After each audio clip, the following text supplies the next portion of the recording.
సచివాలయంలో జరుగుతున్న అసెంబ్లీ సమావేశాలలో నరసరావుపేట ఎమ్మెల్యే డాక్టర్ చదలవాడ అరవింద్ బాబు బుధవారం మాట్లాడారు. వైద్య రంగానికి రూపాయలు 18,000 కోట్లు కేటాయించడం హర్షణీయమని, వైద్యునిగా ఎంతో గర్వపడుతున్నట్లు ఎమ్మెల్యే తెలిపారు.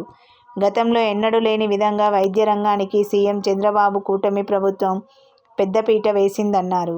గత ప్రభుత్వంలో మరుగున పడిన అనేక వైద్య సేవలు ప్రస్తుత బడ్జెట్తో తిరిగి పునరుద్ధరణ చేయొచ్చన్నారు.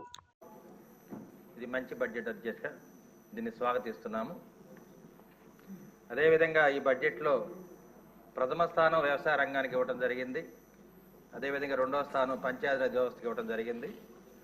మూడవ స్థానం ఎప్పుడు లేని విధంగా హెల్త్ బడ్జెట్ ఇవ్వడం జరిగింది అధ్యక్ష. దాదాపు 18,000 కోట్ల రూపాయలు హెల్త్ బడ్జెట్లో కేటాయించడం జరిగింది.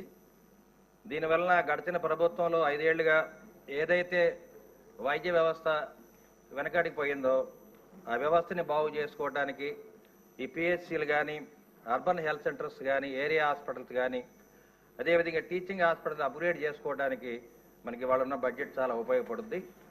అదేవిధంగా ఇవాళ ఈ బడ్జెట్